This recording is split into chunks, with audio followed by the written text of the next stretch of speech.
Mesdames et messieurs, chers sauvés d'Afrique, de la diaspora et du reste du monde, recevez mes salutations dans le nom de notre Seigneur Jésus-Christ. Le monde dans lequel nous vivons traverse aujourd'hui un désastre sans précédent, la crise du coronavirus. Et l'on se poserait bien la question, pourquoi avec un développement scientifique, des prouesses scientifiques telles que nous avons observées lors de ces dernières décennies, le monde peut être impliqué dans une tragédie à nul autre pareil comme celle-ci. N'allez pas chercher loin, ça vient du Seigneur. Amos 3, verset 6 nous dit, « Arrive-t-il un malheur dans une ville sans que l'Éternel n'en soit l'auteur ?»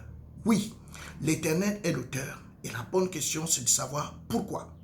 Oui, l'Éternel le fait parce qu'il essaie d'attirer l'attention de chaque être humain dans ce monde. Que nous avons un problème plus grave que le coronavirus. En fait, c'est un virus qui conduit chaque être humain en enfer. C'est la mort spirituelle. Il dit que nous l'avons contacté depuis Adam, même jusqu'à Moïse, et même sur ceux qui n'avaient pas péché par une transgression semblable à celle d'Adam. Dans Romains chapitre 5, verset 14. Et cette mort spirituelle a envahi tous les hommes. C'est pourquoi il a dit que la seule manière d'éviter l'enfer, c'était de naître de nouveau.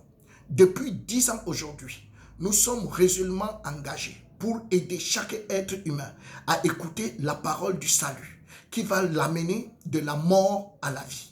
Mais plusieurs ont toujours dit qu'ils n'avaient pas de temps parce que très occupés à autre chose.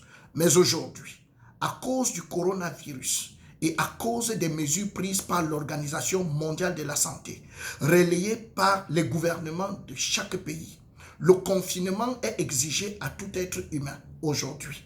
Et alors, nous pouvons trouver du temps pour nous asseoir, méditer sur notre sort et écouter la parole qui peut nous apporter le salut. C'est pourquoi je voudrais premièrement ici, en tant que président d'Africa Life of Mission, saluer l'action de l'Organisation mondiale de la santé qui a pris des mesures afin que la propagation de ce virus puisse s'arrêter.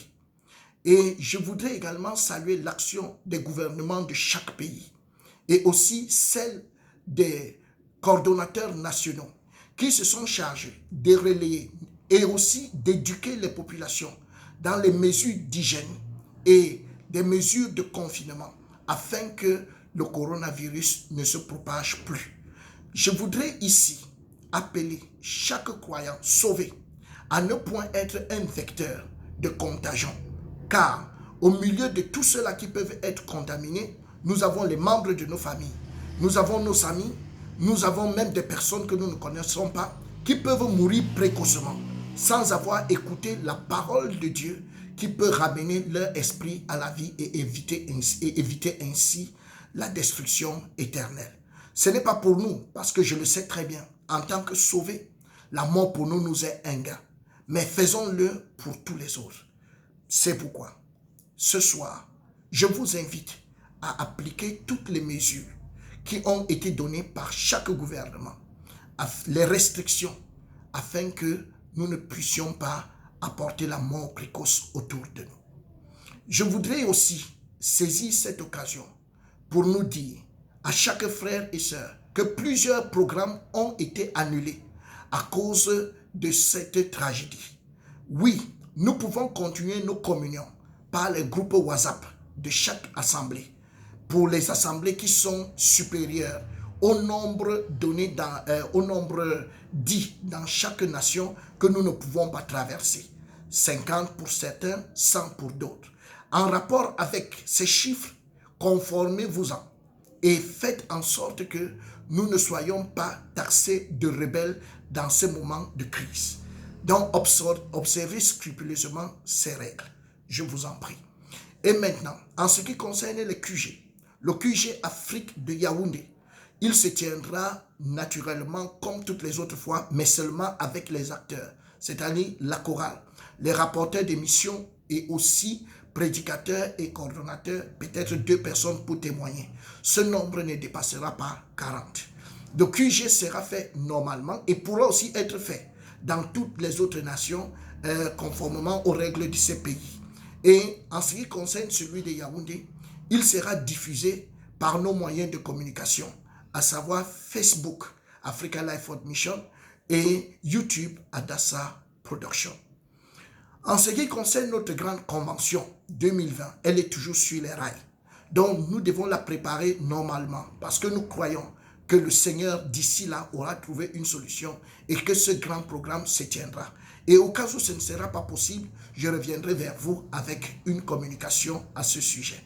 C'est pour ça que je voudrais vous encourager à pouvoir faire parvenir vos besoins pressants et vos dons au travers des moyens mobiles tels que Orange Money, MTN Money. Et dans chaque pays, je crois qu'il y en a, vous pouvez les utiliser. Car nous devons continuer de vivre notre chrétienté, même étant à domicile quand nous ne nous rencontrons pas. Je voudrais m'excuser une fois de plus pour les voyages qui ne pourront pas être faits, comme celui du Bénin, comme celui de la Guinée-Conakry et aussi de Sierra Leone à cause de restrictions dans les aéroports.